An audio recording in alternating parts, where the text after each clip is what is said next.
راح اسوي فيكم انتو يا الانس، انتو ما تستحقوا الا الموت.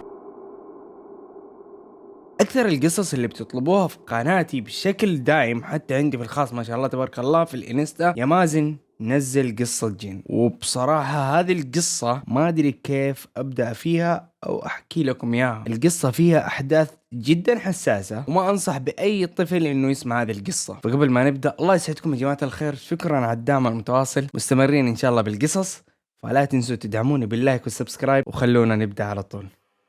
صاحبة القصة اللي معانا اليوم اسمها جود، وتقول لي يا مازن أنا صارت لي أحداث جدا غريبة وراح أقولها لك بالحرف الواحد والشيء اللي صار معي. أنا اسمي جود وعمري 24 سنة، اتخرجت من الجامعة تقريبا قبل سنة، وكنت سعيدة جدا بتخرجي بسبب التخصص اللي أنا كنت فيه، وهذا التخصص جدا أحبه، واللي هو علم النفس. لحظة دخولي للمدرسة إلين ما تخرجت من الجامعة وأنا إنسانة جدا مجتهدة وأبذل كل طاقتي في سبيل العلم، وكنت أحاول بشتى الطرق إني أتخرج يعني بمعدل ممتاز، والحمد لله جهدي هذا كله انتهى بنجاح باهر وأسعدني وحققت مرادي. أهلي طبعا كانوا فرحانين جدا فيني، وكانوا ما ينادوني إلا الأخصائية جود. وما أخبي عليكم صراحة، أنا كان هذا اللقب بيسعدني جدا، وكنت دائما أشوف نفسي موظفة في أكبر المستشفيات، وأشوف نفسي إني قاعدة أكبر وأكبر مع الأيام. عدت الأيام وجاء الوقت اللي احتاج فيه اني اخش لتدريب عشان احصل على وظيفة مرموقة. واصلت مع 4 من صاحباتي واتفقنا نبدأ تدريب بوحدة من المراكز علاج النفس، فقررنا نروح سوا اول يوم عشان ايش؟ نستكشف المكان ونطلع عليه اكثر من جميع النواحي، بحكم اننا راح نتدرب فيه لمدة لا تقل عن 6 اشهر. المهم تجهزت ولبست اللاب كوت، وهذا اللي كان مصدر سعادتي بكل امانة وملهمي للحياة. طلعت بسيارتي وحركت لصحباتي واخذتهم ومشينا على جهة المركز، وكان شعورنا سعادة ومشاعر حلوة. وما أخفيكم في نفس الوقت إنه المركز لما وصلنا له كان مرعب من برا، فقلنا إنه لا نحكم عليه، ما نبغى نستعجل في حكم شكل المركز وكذا، فخلينا نخش ونشوف الوضع. طبعا المركز هذا كان بمبلغ معين إن نتدرب، ويعتبر أكثر مكان سعره جيد وكويس بالنسبة للظروف المادية، ما كانت ذاك الشيء حتى صحباتي. المهم سمينا بالله ودخلنا المكان، ومشاعرنا كانت ممزوجة ما بين الخوف والحماس لبدايتنا الجديدة. كان المبنى كبير شوية وقديم، ودخلنا زي الساحة الخارجية اللي كان فيها أشجار كذا، لها فترة ما حد سقاها قديها خلاص، وكأنه المكان مهجور. لكن غريب انه ليش قال لنا هنا المدير ان نجي لذا المكان؟ ترددنا في البداية بالدخول بما اننا بنات، وما كان في حارس او حتى رجل امن قدام المركز.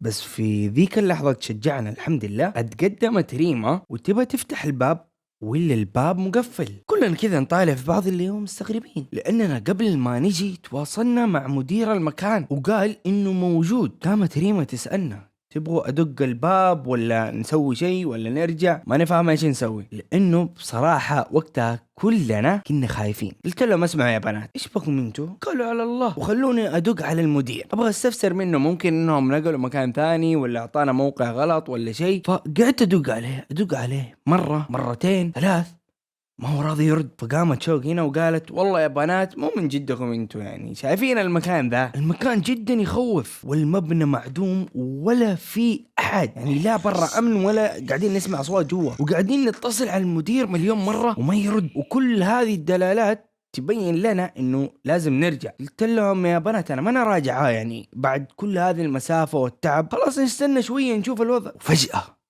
وانا في نص كلامي قاطعنا الصوت خشن، وكان الصوت هذا مخيف شوية من خارج الساحة. كان واحد ينادي ويقول مين انتوا؟ وإيش قاعدين نسووا هنا؟ البنات طبعا مع الصراخ هذا والصياح من اللي برا انفجعوا وجو كذا ورايا، وانا كنت خايفة وواقفة مكاني ما قدرت اتحرك. قويت نفسي ورديت عليه قلت انت مين اصلا؟ احنا جايين هنا عشان نسجل للتدريب. شوية الا كذا الظل يجي عملاق على الرصيف، واحد كذا معضل، كان طويل البنية ولبسه جدا بسيط وكأنه له أشهر ما لبس غيره. قال مركز مين؟ قلت هذا المركز اللي احنا فيه. جايين نسجل فيه عشان التدريب وكذا. قاعد يطالع فيني وطالع في صحباتي ومصدوم مستغرب. قال يا أختي أنا حارس للبنية المقابلة وعايش هنا أكثر من سنة، ولا عمري شفت أحد طالع أو داخل من هذا المركز، حتى الأنوار دائما مقفلة. أول ما قال ذا الكلام أنا جسمي تقشعر ورديت بصوت عالي قلت له كيف كذا؟ أنا تواصلت مع مدير المركز وقبل أجي متصل عليه وقال لي إنه موجود. قعدت أتكلم معاه وأتجادل، وإلا شوية البنات سحبوني، هم كانوا مرة خايفين وقالوا لي يلا خلينا نطلع ونركب سيارة نبى نمشي. خلاص كنا كلنا خايفين ونرجف. شغلت السيارة وحركنا سريع وقمت أودي البنات كل واحدة لبيتها. رجعت البيت طبعا وأنا مخي مليان ألف فكرة، إيش اللي صار وايش اللي حصل. انا بنفسي متصلة على المدير ما يرد. ايش اللي حصل؟ قعدت افكر لوقت جدا طويل وانا منسدحة الين ما غلبني النوم. عدت الايام وتخطيت هذا الشيء او الموقف الين بعد شهر. قررت هنا اني ادور على مراكز للتدريب الين ما حصلت مركز. هذا المركز كان بعيد شوية عني 4 ساعات تقريبا ونص، ومدة التدريب اللي كانت فيه قالوا لنا اقل شيء سنة، لكن كان صراحة المبلغ مناسب. قررت هنا اني اكلم اهلي بالموضوع في البداية. صراحة اول ما قلت لهم بالموضوع رفضوا عشان المكان بعيد وصعوبة المواصلات، لكن انا حاولت فيهم واصريت لانه هذا مستقبلي وابى اخلص يعني من زمان وانا قاعد ادرس وكذا. حاولت فيهم صراحة لمدة اسبوع كامل، لكن بالاخير الحمد لله يعني وافقوا، خصوصا لما قلت لهم انه في سكن داخلي للمتدربين، بحكم انه اصلا المركز بعيد في منطقة بعيدة يعني خارج المدينة، فكان المركز هذا موفر هذه الخدمة اللي هو سكن للمتدربين او الموظفين. المهم بكل امانة اني انبسطت كثير، ولكن في نفس الوقت كنت متخوفة من حجم الموضوع وجديته. كلمت صحباتي بالجروب وعلمتهم عن المكان والسكن والتكاليف. عجبهم بكل أمانة، لكن مو كلهم كانوا يقدروا إنهم يسجلوا، قلت لكم بسبب بعد المكان. بس أصدقاء الرحلة اللي وافقوا واللي جو معانا اللي هم 2، ريما وشوق، وكنت مبسوطة اني ما راح اكون لحالي على الاقل. اجتمعنا ببيتي وزي كذا وبدينا نرتب الوضع وقاعدين نخطط للرحلة، وقررنا اننا نمشي الفجر يوم السبت عشان نبغى نكسب وقت النهار، يكون نهار طويل وزي كذا. في الليل صعب اننا نمشي وما يكون الليل يعني طريق مخيف علينا، وبالذات انه احنا بنات، وكان ضروري اول ما نوصل ان نباشر بالتدريب ونكون موجودين يوم الاحد، فما في يوم مناسب كان الا يوم السبت. جاء يوم السبت الساعة 3 الصباح، صحيت هنا اتروشت واتجهزت واتصلت بصحباتي عشان اصحيهم. ردت علي ريما وقالت لي انها خلاص جاهزة وامورها تمام، لكن شوق كنت اتصل عليها كثير وما ترد علي، وكل ما حركنا بدري كان افضل لنا. جلسنا نتصل وابدا ما كان في اي رد. استغربنا صراحة وخفنا انه الوقت يروح علينا. قلت لي ريما انا راح امر عليك ونروح كلنا على بيت شوق. قالت لي خلاص تمام مري علي ونحرك سوا. فعلا حركت ورحت لريما واخذت الشنط معايا واخذت شنطتها ورحنا على بيت شوق. الله ما ادري انا شكلي بخبص في الاسامي لانه كثرة الاسامي في القصص انا اخبص فيها، اقول ريما شوق ما ادري. المهم حركنا على بيت ريما وقعدنا ندق الباب ولا احد يرد. انتظرنا تقريبا 5 دقائق، يعني بين ال5 دقائق كل مرة شوي ندق لكن ما كان في اي تجاوب. خفنا بكل امانة عليها انه اكيد صاير معاها شيء او حاجة، بحكم اني يعني صديقة لها وصداقتي فيها طويلة. طبعا كان عندي رقم ام شوق واتصلت هنا عليها، والحمد لله انها ردت علي. سألتها كيف، ايش الوضع، ايش اللي صاير، ليش شوق ما هي راضية ترد علي؟ ردت علي امها وصوتها كان حزين شوية. قالت لي والله يا بنتي ابو شوق اليوم طاح علينا الساعة 1 وكلمنا الاسعاف وجانا واحنا من وقتها في المستشفى. بكل امانة انا زعلت هنا على ابو شوق كثير وسألته ايش قالوا له السبب، يعني ايش اللي صار. قالت ام شوق انه بداية جلطة. قلت لها طيب طمنيني على شوق كيفها ايش مسوية. قالت والله انها زعلانة على ابوها مرة كثير ودحين هي نايمة جنبي بالانتظار. طمنت هنا الام وقلت لها لو محتاجة شيء كلميني، وتمنيت لابو شوق بالشفاء وقفلت الخط هنا. بعدها هنا احترت وجلست اتساءل بيني وبين نفسي كيف وضع الروحة دحين. اكيد حالة شوق سيئة جدا عشان ابوها، ولا تقدر تروح معانا. وجلسنا نتكلم انا وريما عن الموضوع وايش بنسوي وايش ما بنسوي. قالت ريما خلاص انا عندي حل او عندي فكرة، خلينا نمشي اليوم اللي هو السبت بعد المغرب نزور اللي هو شوق بالمستشفى ونطمن عليها، وبالمرة نشوف أبوها ونعرف وضعها وإذا إنها بتسافر أو لا. قلت لها والله تمام أنا أوافقك على هذه الفكرة، والفكرة هذه صح. رجعت على البيت ونمت، شبعت الحمد لله نوم، وصحيت تقريبا قبل المغرب. مريت على ريما ومشينا على المستشفى، دخلنا نشوف وين شوق. قابلنا شوق وأمها، والحمد لله طمنونا إنه الأب صاير بخير ويقدر يطلع اليوم الثاني على طول، وإنه اللي حصل معاه بسبب ضغط نفسي. الفترة اللي كان فيها أبو شوق يعني في ذيك الأيام كان في ضغط مو طبيعي عليه. فالحمد لله حمدنا الله. وسألنا شوق عن وضع السفرة، قالت والله شوفت عيونكم أنا ما أدري إيش أسوي، ودي بصراحة إني أروح وبنفس الوقت ما بأترك أبوي على ذا الحال. أثناء ما كنا نتكلم أنا وريما مع شوق سمعتنا أم شوق وقالت لبنتها يا بنتي شوق قعدتك أصلا ما راح تغير أي شيء، وأبوك طمنونا عليه وبكرة إن شاء الله راح يطلع، فلا تشيلي هم يعني روحي وشوفي مستقبلك، وأنا بدعي لك بإذن الله إنه ربنا يوفقك. طبعا أنا وريما تقريبا وافقنا رأي أمها، فقالت شوق خلاص تمام بروح البيت وجهز اموري وان شاء الله اروح ويصير اتصل على ابويا بشكل يومي. المهم سلمنا على الام وحركنا على بيت شوق، وكانت الساعة 7:30 الليل. اخذنا اغراضها ومشينا، وبدأت هنا رحلتنا.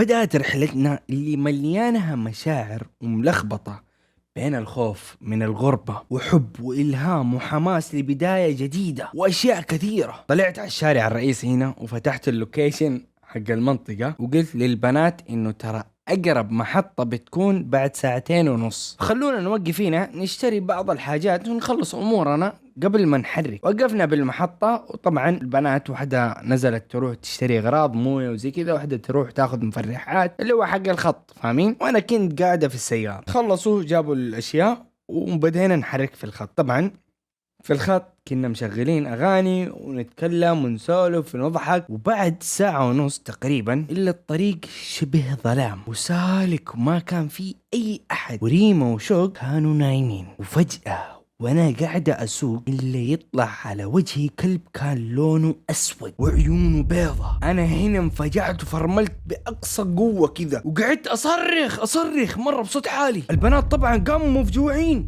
ايش فيه. طبعا انا ماسك الدركسون كذا خايفة مرة متوترة. وقفت السيارة كذا اطالع انه اعوذ بالله من الشيطان الرجيم. البنات يقولوا ايش فيك، ايش اللي صار معك يا اخي، ليش وقفتي فجأة كذا، صار لك شيء؟ ارفع راسي واطالع قدام كذا اقول لهم بنات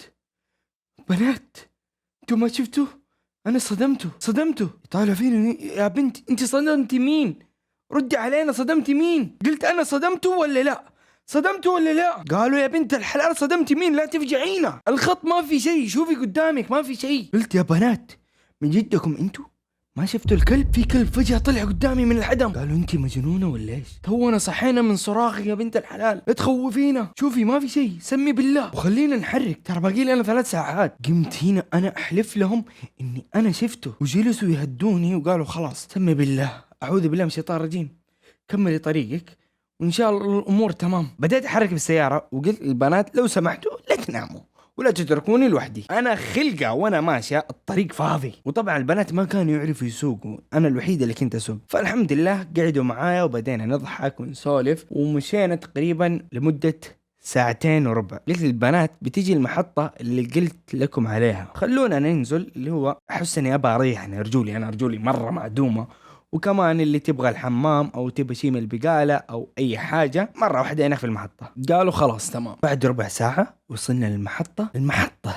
بكل امانة كان شكلها جدا مخيف، ولها دهر كأنه مو موجود احد فيها، لكن قلنا ما يهمنا اكيد يعني في خط ما يجوا ناس كثير وخط كذا يعني بعيد عن المدينة، فشيء طبيعي. المهم وقفت على جنب ونزلت كذا اتحرك يمين يسار، احرك رجولي زي كذا، وقلت للبنات انه انا بروح لدورات المياه. طبعا البنات كانوا في السياره فقالوا خلاص انت بتروحي دوره المياه، احنا بنروح للبقاله وبعدين نرجع. راحوا البنات عشان اصلا كمان كنا نحتاج مويه، فقلت لهم لا تطولوا ترانا بنات ولوحدنا، المكان قطعه. دخلت دورات المياه وانا كنت جدا خايفه. الحمد لله اموري تمام، خلصت قضيت حاجتي، غسلت يدي. وانا قاعد اغسل يدي اسمع صوت من ورا، واحدة كانت قريبة من الحمام وقاعدة تضحك، وصوتها كان نفس صوت صديقتي ريما. قلت انه ممكن هذه ريما لما خلصت جت اللي هو دورة المياه، فما اعطت لي الموضوع اهتمام كبير، فقلت خلينا اخرج واشوفها. جففت يدي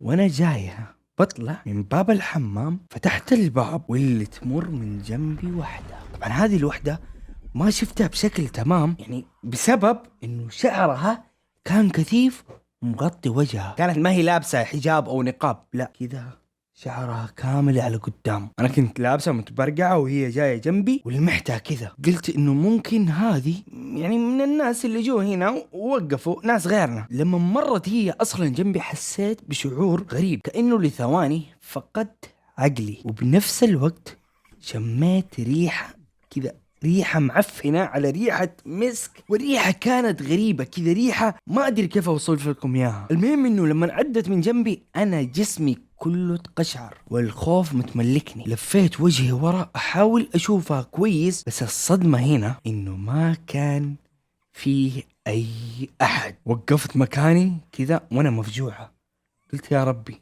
أنا انجنيت ولا إيش؟ بديت أهلوس ولا إيش؟ أول كلب ودحين هذه البنت، إيش هذا؟ خلونا أقول لكم عن حاجة في صديقتي شوق. يعني حاجة كيف أقول لكم، صديقتي شوق من النوع يعني اللي تكشف وتعرفون نص حجبة ذيك وكثيرة التزيين، تمام؟ دائما بتزين نفسها، دائما بتزين نفسها، دائما بتقعد قدام المراية، دائما بتشوفها بشكل دائما متزينة ما شاء الله. وهذا شيء غلط كبير، بالذات انه صديقتي شوق حتى لو راحت مكان يعني عام تبدأ تسوي وتظبط وتزين نفسها وتقعد فترة طويلة قدام المراية. حلوين. لما مرت البنت من جنبي أنا هنا تعوذت من الشيطان وسرعت خطواتي ورحت دايركت على السيارة، بس ما لقيت البنات، يعني لسه ما رجعوا. وشفت انه ما في اي سيارة غير سيارتي. مسكت جوالي احاول اتصل عليهم بس ما كان في ارسال في المنطقة ذي. قلبي وقتها وقف، كنت احس اني ضايعة وما ادري ايش اسوي. خايفة انزل من السيارة ادور عليهم واشوف ذيك البنت المرعبة، وخايفة ما انزل ويكونوا البنات محتاجيني ولا صاير لهم شيء، راعي البقالة سوى حاجة ولا شيء. يا ربي انا ايش اسوي دحين؟ قعدت اقرا المعوذات وحصنت نفسي وشجعت نفسي هنا اني انزل ادور على البنات. وكانت الساعة وقتها 12 الليل. فتحت فلاش الجوال للاحتياط مع انه كان فيه انوار وكانت ضعيفة، ورحت عند باب دورات المياه. وقفت انادي بصوت منخفض، ريما شوق، ريما شوق. ما حد كان يرد علي، وهنا توتري بدأ يزيد اكثر واكثر. يا بنات يا بنات وينكم؟ قلت بروح للسيارة وأقرب للبقالة أكثر احتياط لو صار شيء تكون السيارة قريبة من البقالة. شلت السيارة ونزلت للبقالة وما حصلت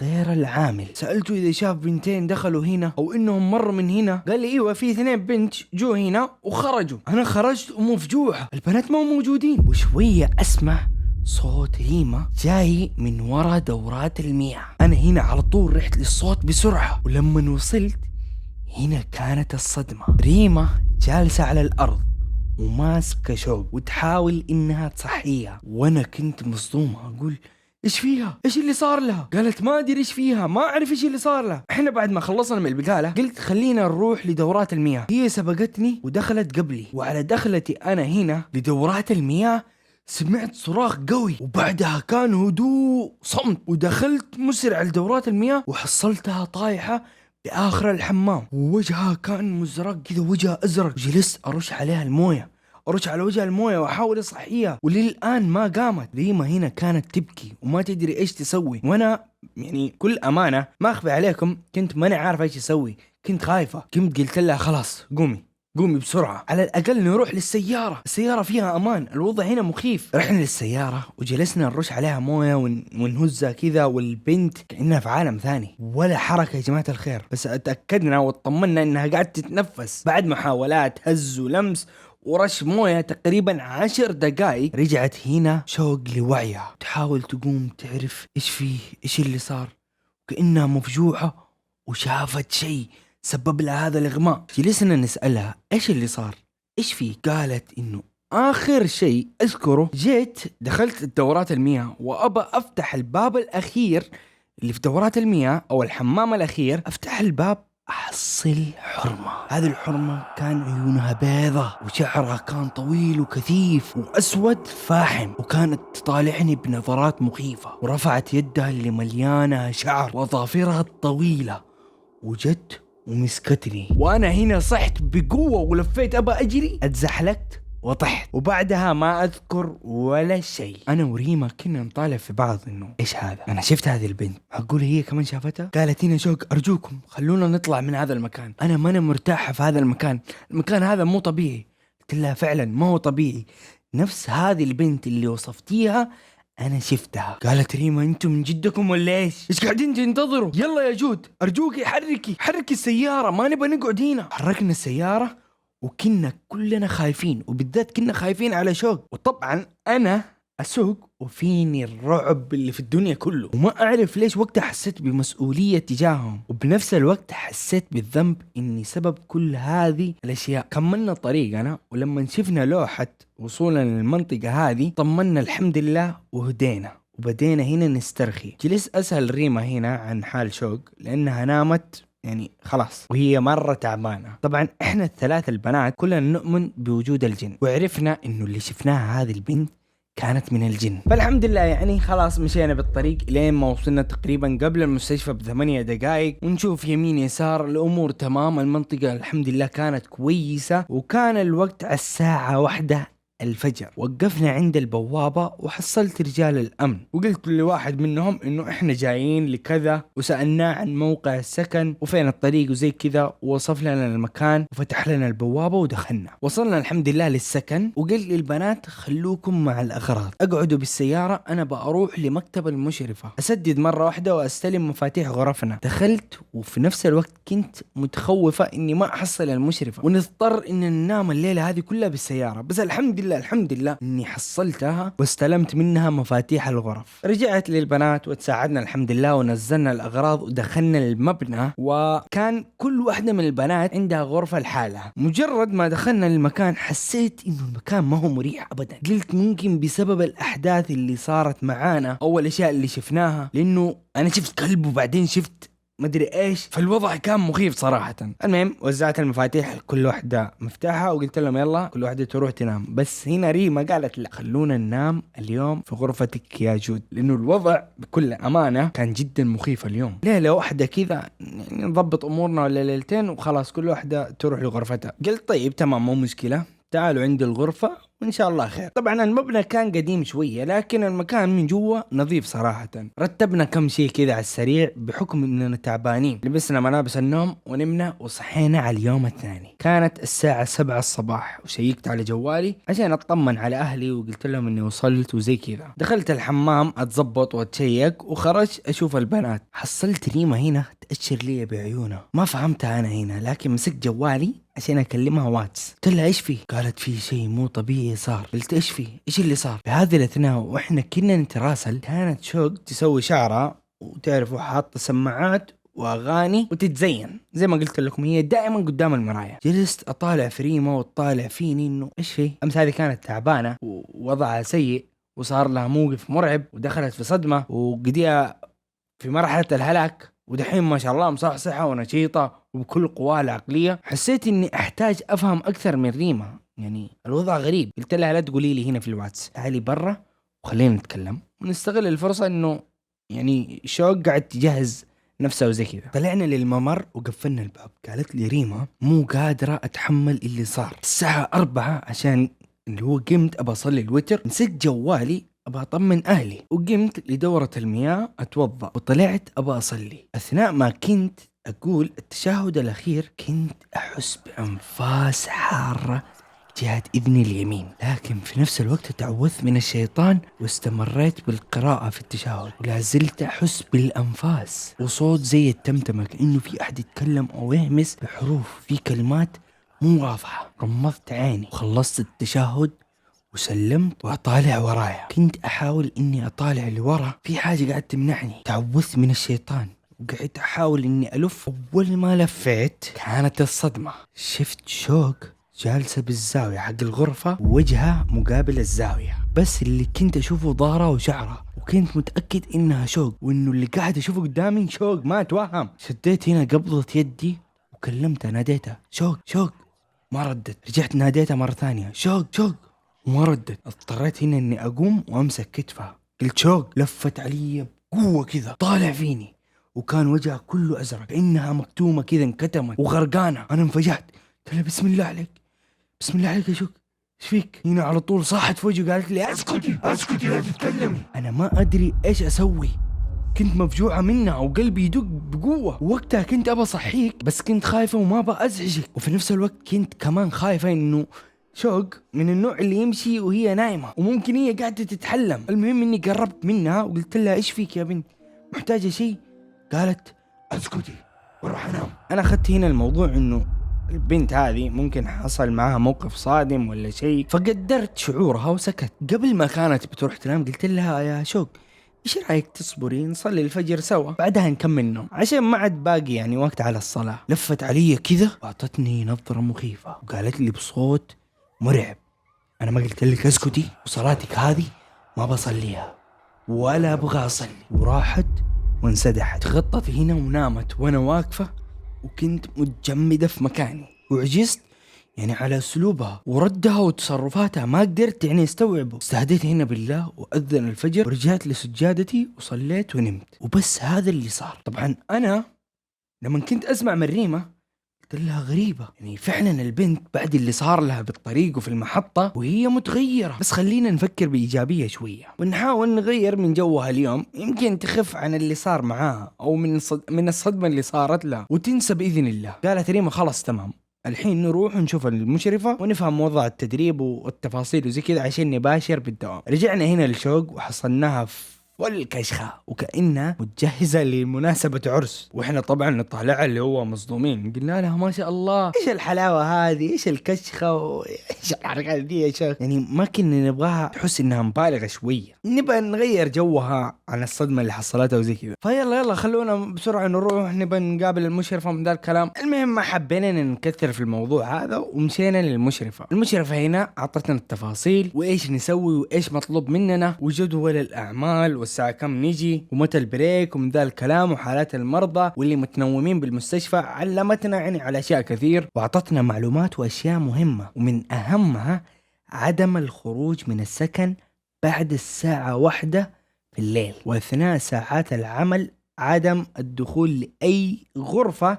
تكون إشارتها حمراء، هذه دلالة على إنه المريض مو مستقر. أثناء تأدية العمل عدم أخذ أي مواد حادة، ممنوع تشيل أو سامة حفاظا على سلامة المرضى وسلامة الممرضين، وعدم مجادلة المريض أو إعطائه أي وعود. وكان في تعليمات جدا كثيرة غيرها. الحمد لله وقعنا على الأوراق وبدينا مباشرة التدريب بشكل رسمي. طلعنا هنا من مكتب المشرفة وكنا نتناقش ثلاثتنا عن التعليمات والأشياء هذه. بدينا نتحرك في المكان ونشوف نستكشف ونعرف وين الكافيتيريا وين الأماكن ومدري كيف. كان صراحة المكان خالي من أي لون ثاني غير الأبيض، كان كل حاجة في المستشفى كذا أبيض على أبيض، أرضيات بيضة، جدار أبيض، مكاتب بيضة، بيبان بيضة، وكان خالي من أي نباتات أو حتى زهور وتحف، وأي باب وأي مصعد له مفتاح خاص، وجميع النوافذ كان حجمها صغير وموجودة فقط لغرض التهوية. طبعا كان في برا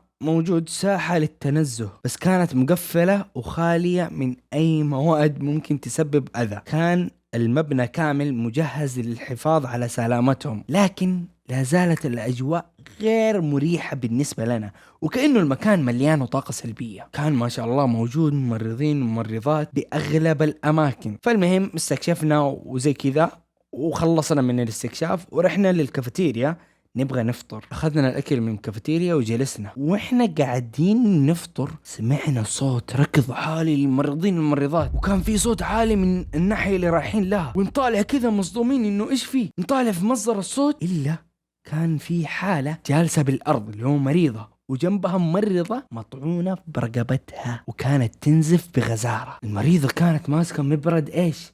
أظافر يا جماعة الخير، مبرد أظافر، وتقول بصوت عالي وتكرر الجملة: أنقذتكم من الشر، أنقذتكم من الشر، أنقذتكم من الشر. كانت المريضة تعاني من الفصام. الموقف هذا كان يعني خلاني أرجف وأحس إني أبغى أطلع. على طول طلعت للحمام وطلعت كل اللي في بطني الله يكرمكم، وكنت قاعدة أرجف، ولكن خاطبت نفسي وقلت قوي نفسك، هذا التخصص اللي انت تحبيه وبتشوفي ترى اكثر من كذا، اتعودي، انت تقدري. خلاص شجعت نفسي، غسلت يدي ورجعت للكافيتيريا وشريت لي مويه وزي كذا ورحت للبنات، وحصلت هنا المسعفين شايلين المريضة اللي كانت على الأرضية. يعني بعد ما شالوها أنا أشوف دم.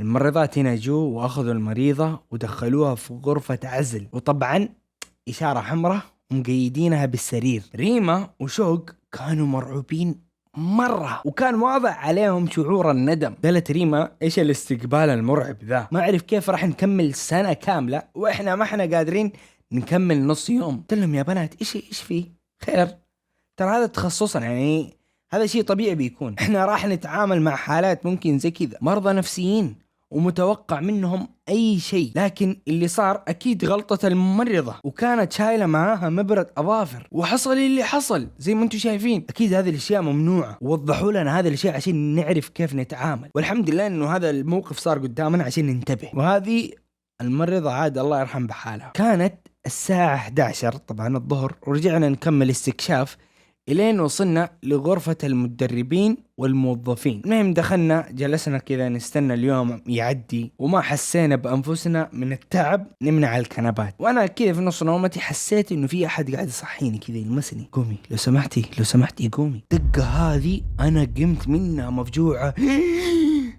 إيش فيه؟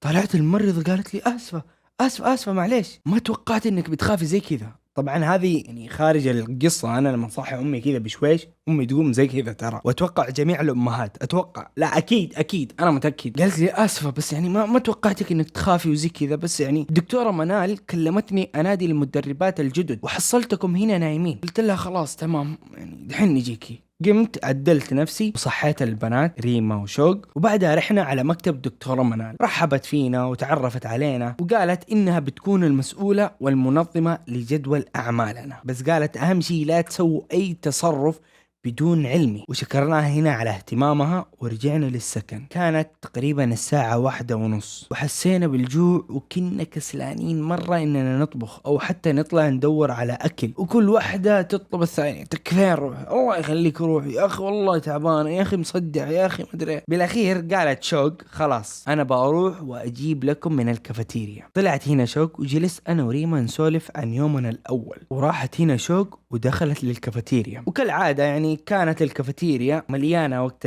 الغداء وزي كذا، مريضين مريضات وبعض المرضى اللي حالتهم مستقرة كانوا تحت إشراف الممرضين. وقفت شوق هنا بالطابور وقاعدة تتأمل من بعيد الأكلات، تشوف كذا الأكلات الموجودة يعني إيش فيه، وسرحانة. فجأة إلا راس شوق كذا ينسحب بأقوى قوة وتطيح على الأرض بسرعة. على طول هنا الممرضات بدأ يروح كذا اللي يمسك مدري. طلعت مين اللي سحبتها؟ واحدة من المرضى قامت من الطاولة بدون انتباه الممرضة اللي تحت إشرافها، وتهجمت على شوق وسحبتها كذا من حجابها. الحين شوق طايحة في الأرض. اللي بيطيح أكيد بيكون ردة فعله إيش؟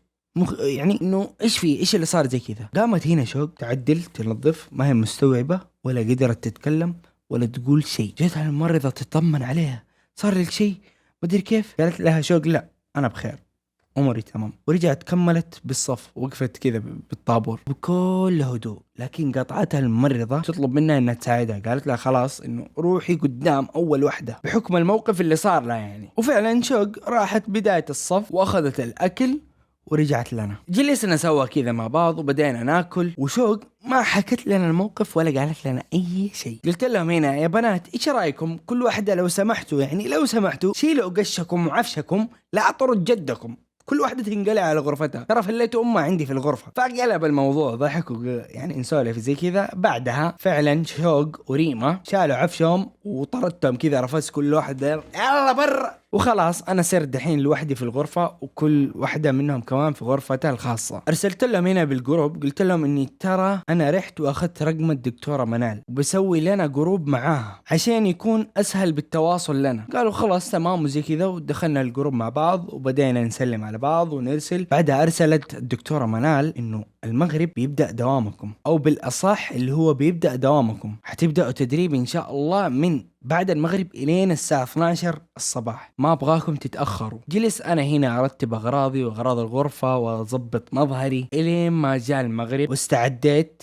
الحمد لله ورحت للمستشفى. ولحقوني هنا البنات. دخلنا على مكتب الدكتورة منال وقالت لنا الشفت المسائي ان شاء الله حيكون اسهل لكم، لانه ما بتحتاجوا تسووا شيء غير انكم تشرفوا على الحالات وتكونوا موجودين مع الحالات الطارئة. المهم طلعنا من المكتب وكل واحدة اخذت مكانها، او بالاصح كل واحدة كانت تشرف على حالتها من المرضى، وكان الوضع يعني طبيعي وما في اي شيء غريب او مثير يعني للجدل. وصلت الساعة 12 وكل واحدة راحت لغرفتها. صحينا اليوم الثاني الساعة 7 الصباح تقريبا، كانت في أصوات عالية ما بين صراخ وما بين سيارات إسعاف، وأصوات كثيرة. تراسلنا هنا بالجروب وكل واحدة تسأل الثانية. كنت أسألهم يا بنات سمعتوا الصوت مدري إيه ومدري كيف زي كذا، كلنا في نفس الوقت قلنا أيوة. قررنا إننا نروح للمستشفى ونشوف إيش اللي صاير. وصلنا للأسف على منظر المسعفين شايلين جثة ثانية، وأحد الممرضات كان المسعف يلف راسها بشاش. وقلنا يا ساتر يا ساتر، ايش اللي صار؟ ايش في ذي المستشفى؟ الوضع كل يوم جثة ولا ايش؟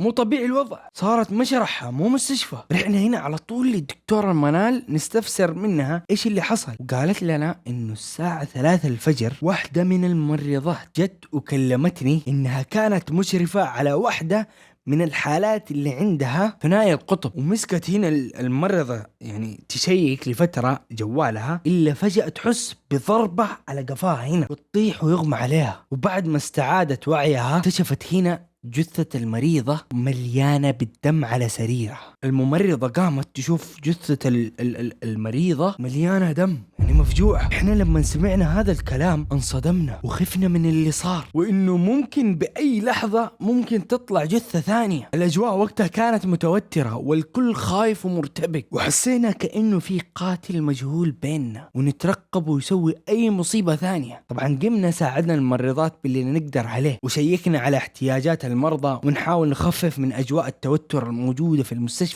وعد ذاك اليوم وخلص دوامنا اللي هو الدوام الصباحي، ورجعنا غرفنا الظهر. وكنت ماخذ غفوة إلا أسمع صوت الباب حق غرفتي يدق. صحيت شيء كذا على جوالي ولا الساعة 3، رحت أشوف مين على الباب، إلا أحصل أحد الممرضين واقف وينتظرني أفتح الباب، وباين على وجهه ملامح التوتر. لبست عبايتي والنقاب وأخرج أطالع فيه. قلت له هلا ايش في؟ قال لي لو سمحتي ابغاك تقابليني بعد نص ساعة في الكافيتيريا، معايا موضوع مهم وضروري، ما يمدي اني اجل هذا الموضوع. استغربت هنا مرة، قلت له علمني اول حاجة، من انت؟ انا ما اعرفك يعني، وايش الموضوع المهم هذا؟ قال لي انا اسمي خالد، ممرض معاكم في نفس المستشفى، لكن دوامي مسائي فقط، وشفت شيء وقت الحادثة وضروري يكون عندك خبر. طبعا أنا ما أخفيكم إني كنت مرة خايفة لما قال لي هذا الكلام. قلت له خلاص تمام شوية كذا وأنا راح أجي. قفلت الباب وأنا كان كل راسي أفكار وحوارات، إيش الموضوع المهم هذا. لبست ورحت الكافيتيريا وقابلته هنا وجلسنا سوا. قال لي شوفي،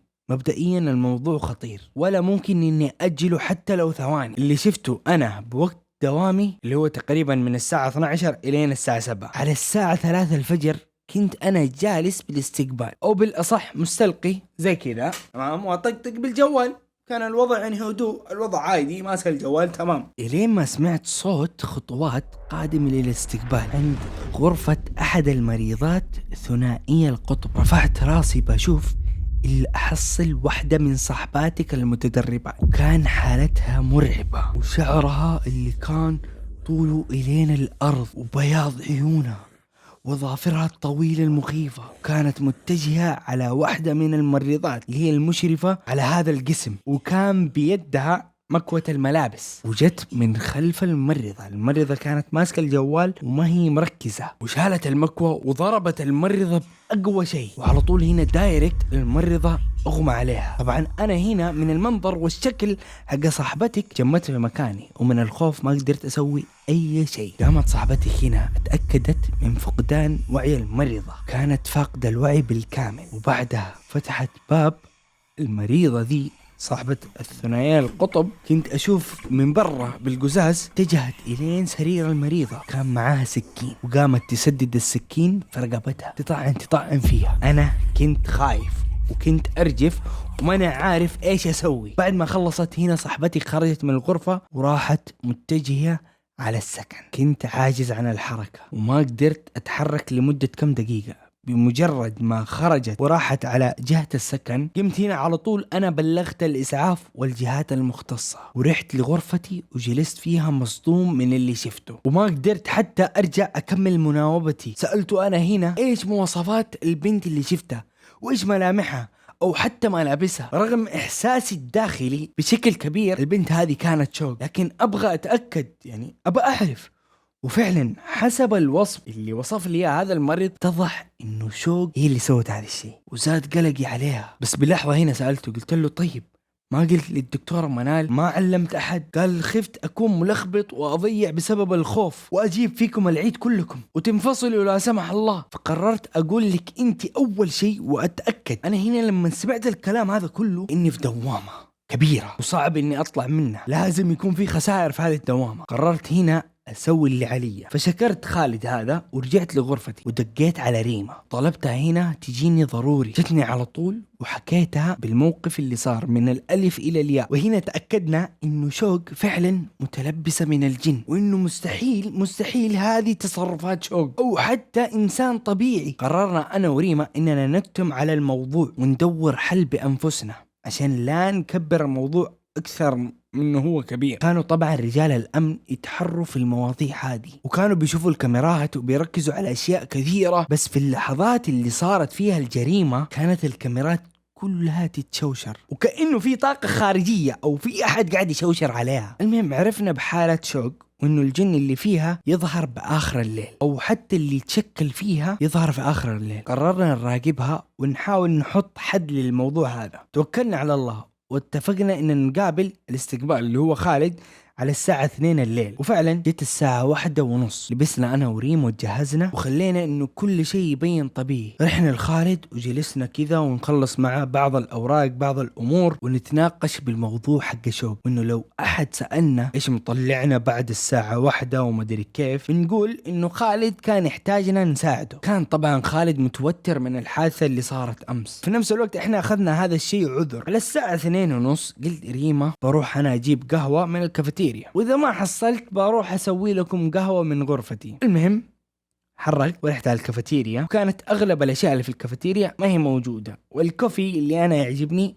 مخلص. فغيرت مساري هنا ورحت للسكن، وأنا أحاول أطلع مفاتيح غرفتي من جيب اللاب كوت، إلا أحس بأنفاس حار عند إذني كأنها تهمس بكلمات. كل لفيت وجهي كذا وحصلت شوق في وجهي. قلت بسم الله الرحمن الرحيم، ايش بك يا بنت؟ فجعتي اهلي، ايش في؟ ايش تبغي؟ ايش قاعده تقولي؟ ايش الكلام ذا؟ قالت لي ما قلت اي شيء، انت اللي ايش فيك، بس ابغاك يعني ابغاك تساعديني في الغرفه عندي. قلت لها طيب خلاص خلينا نروح. وفعلا رحنا ودخلتني حمام غرفتها، قالت شوفي المويه. ما ادري ايش فيها يا اخي، ما هي راضيه توقف وكذا. وقفت انا طلعت قلت لها ايش دراني يعني كيف اسويها؟ خليني اكلم لك مشرفتنا ولا شيء ممكن تدق على الصيانه ولا حاجه. وانا كذا طالع كذا اشيك على المغسله واجرب افتحها ولا اقفلها، الا اشوف في المرايه انعكاس المرايه شوق وراي وماسكه زي المشرط او السكين. على طول انا هنا لفيت وصحت ومسكتها على طول، وهي تحاول انها تطعني وانا كنت احاول اقاومها، وهي تدفني على المغسله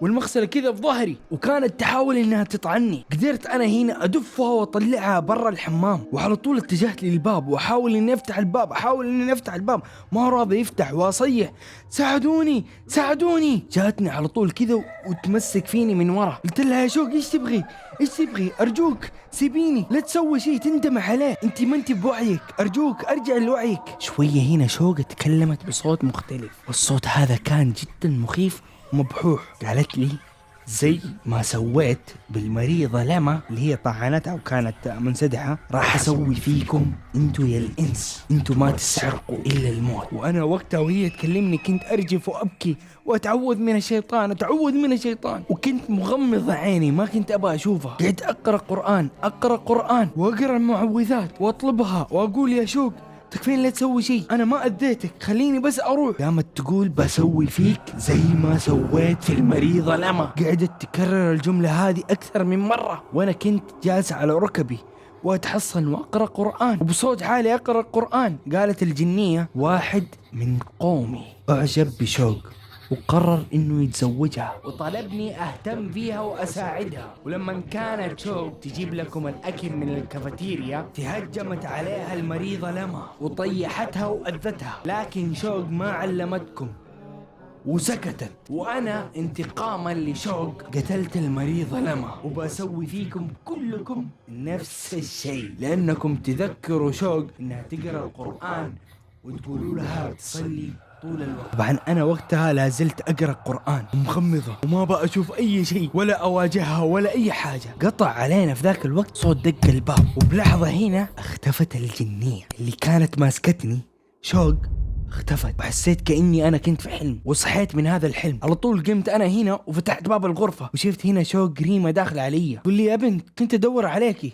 طولتي وخفت عليك، إيش فيك وليش أصلا يعني أنت بغرفة شوق وشوق وينها؟ في ذي الأثناء وهي كانت تتكلم شوق طلعت من الحمام وهي طبيعية تماما. قالت هلا ريما وحشتيني، دامنا هنا اجتمعنا زي كذا تعالوا نتكي سوا نشرب قهوة ولا نشوف اي حاجة نغير جو. قمت اشر لريما بعيوني كذا وهنا فهمتنا على طول ريما انه نرفض ونطلع من غرفتها، وفعلا قلنا لا مشغولين دحين كذا مع الدكتورة منال ومن ذا الكلام. المهم ان الدكتورة منال اعطتنا اشغال وزي كذا نبغى نخلصها وكمان ورانا الصباح نبغى يعني ننام ونصحصح الصباح يعني لازم نروح. قالت خلاص براحتكم انا بتجهز ان شاء الله الصبح والحقكم. طلعنا انا وريما واخذت ريما على طول لغرفتي وبديت ابكي منهارة وخايفة من اللي صار لي ومفجوعة مرة. بدأت هنا ريما تهديني وما هي داري ايش فيه، سألتني ايش اللي صار ايش فيه قولي لي. حكيتها هنا بكل اللي صار وانه الوضع زاد عن حده ونحتاج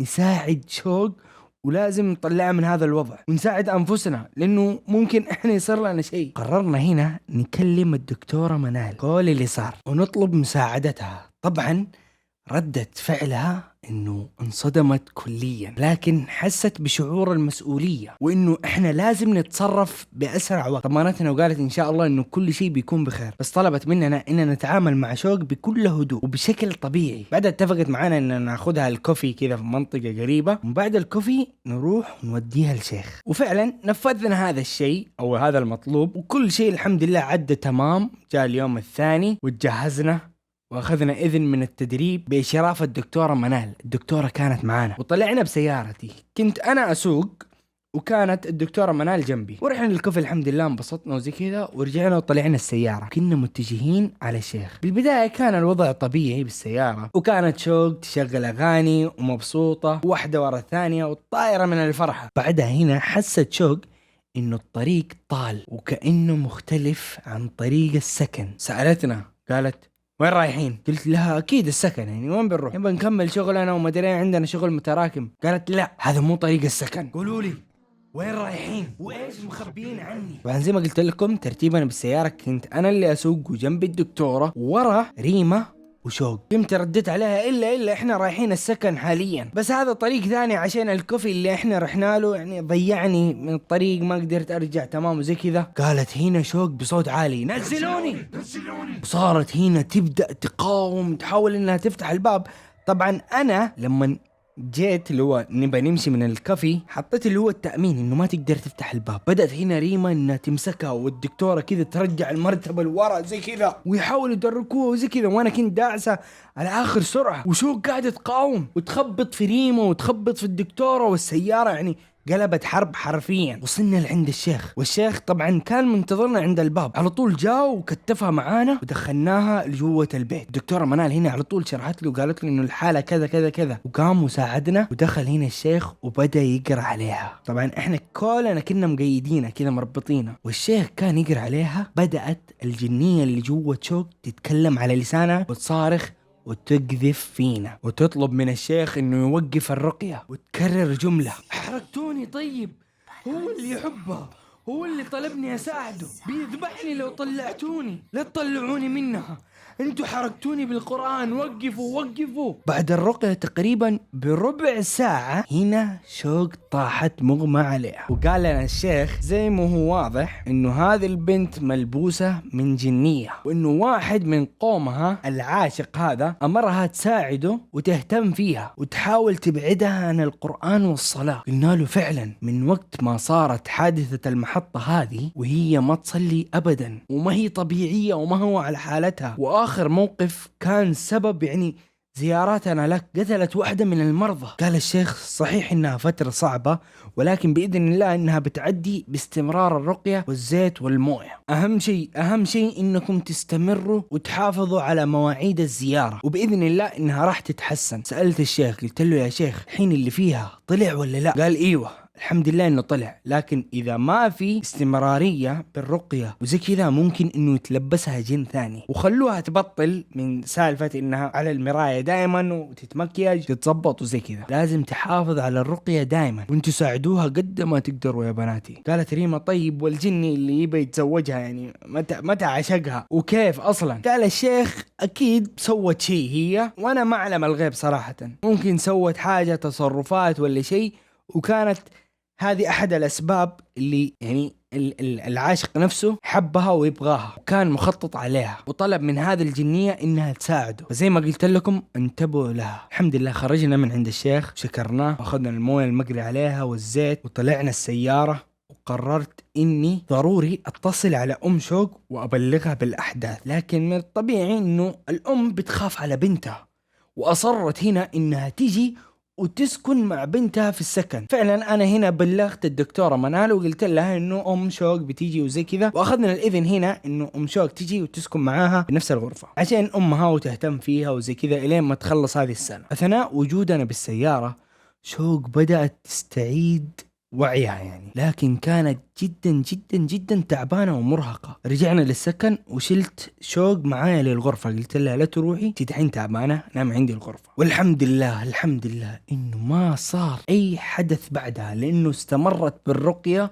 وبالزيت والمويه المقري عليه تقريبا لمدة كم شهر، والحمد لله من بعدها امورها تمام. وبطلت العادة انه تقعد قدام المراية، والحمد لله مرت سنة كاملة واستلمنا شهاداتنا كمتدربات، وودعنا موظفين المستشفى ورجعنا لمدينتنا ولأهلنا. شوق زي ما قلت لكم الحمد لله اتحسنت كثير، وقويت علاقتي فيها وبأهلها وامورنا تمام. اما بالنسبة للقتل فاللي صار انه دحين يعني واحد اكيد اللي قتل اللي هو انسان مجنون. فهنا الدكتورة منال عارفة بوضع شوق وبلغت عن هذا الشيء، انه شوق كانت مريضة نفسية ذاك الوقت، وانه تعالجت وما ادري كيف وزي كذا. الحمد لله امورها تمام، فما حسبوا لها اي شيء. صراحة انا ما عارف تفصيل هذه المحكمة. فالمهم هذه القصة يا مازن، وهذه الاشياء والذكريات اللي صارت في سنة التدريب في مستشفى الامراض النفسية. بس يا جماعة الخير وصلنا لنهاية قصتنا. اتمنى انكم استمتعتوا بهذا السرد، وابغاكم تعطوني رايكم على قصة شوق او جود اللي قالت لي القصة، بس بطلت القصة توقع شوق لانه صارت له احداث كثير. قولوا لي رايكم في القصة. فبس لا نقول لكم وداعم، بل الى اللقاء في مقاطع اخرى وقصص اخرى. السلام عليكم ورحمة الله وبركاته.